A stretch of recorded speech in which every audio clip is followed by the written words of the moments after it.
అదే RTV app వార్తల్ని క్షణాల్లో చదివే అవకాశం ఉంటుంది. ఒక న్యూస్ పేపర్, ఒక టెలివిజన్ ఛానల్ మీ చేతుల్లో ఎప్పుడూ ఉంటాయి. విజయ డైరీలో జరిగే వాస్తవం ఏందో నిన్న ఆయన ఏదో ప్రెస్ మీట్ పెట్టినట్టున్నారు ఎస్వి జగన్ గారు. ఆయన క్లియర్గా చూపించడం జరిగింది. ఏమని ఆ ఏ ఎకరా కూడా విజయ డైరీకి సంబంధించిన ఆస్తులు కూడా ఏది కూడా మార్చలేదని చెప్పేసి క్లియర్గా ఇచ్చినారు.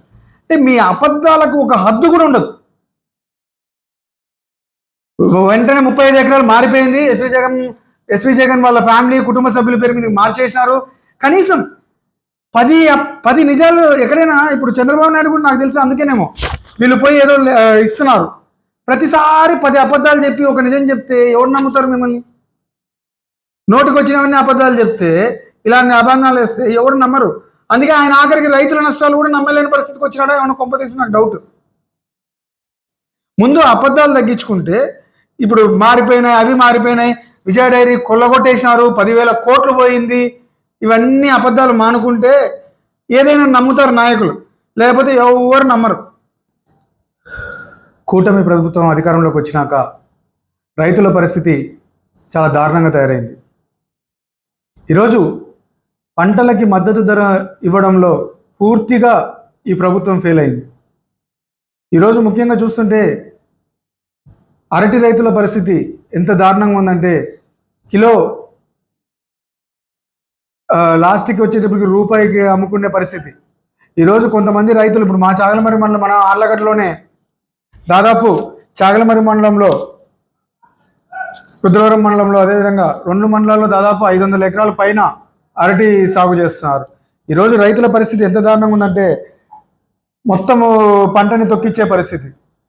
చాగలమర్రి మండలంలో చిన్న వంగలి, పెద్ద వంగలి విలేజెస్లో అంతా కూడా అన్నీ తొక్కిచ్చే పరిస్థితిలో ఉంది. ప్రభుత్వము కనీసం రైతులని ఆదుకునే పరిస్థితిలో ఉందా లేదా అనేది కూడా అర్థం కావట్లేదు. ఇంకో పక్క చూస్తే మొక్కజొన్న కొనుగోలు చేస్తామని చెప్పేసి దాదాపు నెల రోజుల నుండి చెప్తున్నారు. ఎక్కడ కొనుగోలు కేంద్రాలు ఏర్పాటు చేశారు, ఎక్కడ చేస్తున్నారు?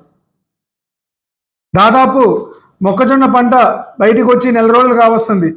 రైతుల పరిస్థితి ఎంత దారుణంగా ఉందంటే, 1600-1700 రూపాయలకి ఈరోజు తెలుగుదేశం పార్టీకి సంబంధించిన కొంతమంది దళారులు కొనుక్కొని వేరేస్ గోడౌన్లలో పెట్టుకుంటున్నారు. అంటే ఏంద్రా అంటే, నెక్స్ట్ ఇంకొక 10 రోజుల్లో మార్కెట్ ఓపెన్ అవుతుంది, మార్కెట్ యార్డ్లో కొనుగోలు చేస్తాం, మేము అమ్ముకుంటాం. అంటే ఇక్కడ రైతులకు లబ్ధి ఎక్కడుంది?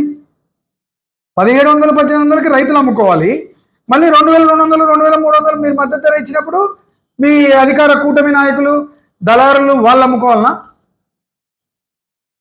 ఎవరికి వెళ్తున్నాయి డబ్బులంతా? రైతులకు మీరు ఎక్కడ మేలు చేస్తున్నారు?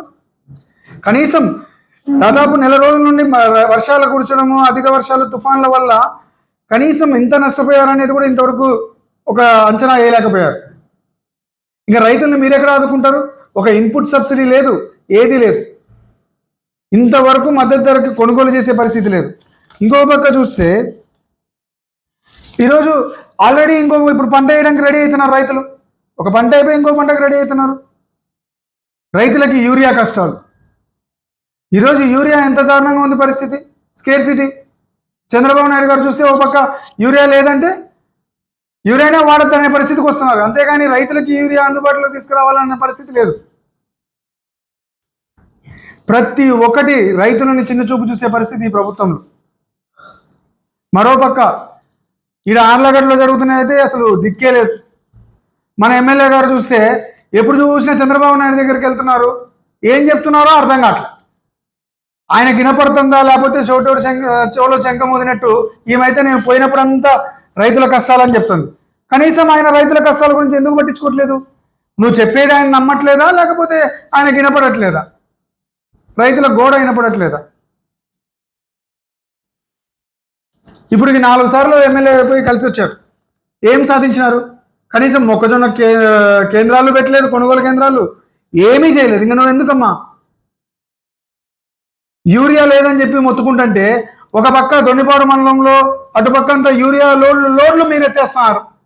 మీ నాయకులు, మీరు అందరూ కలిసి. ఎవరికి పోతున్నాయి లోడ్లు? సామాన్య ప్రజలకు ఎందుకు అందుబాటులోకి తీసుకురాలేకపోతున్నారు? మరిన్ని వీడియోస్ కోసం ఛానల్ ని సబ్స్క్రైబ్ చేయండి. లేటెస్ట్ అప్డేట్స్ కోసం వాట్సాప్ ఛానల్ ని ఫాలో చేయండి. అండ్ లింక్ డిస్క్రిప్షన్ లో ఉంది.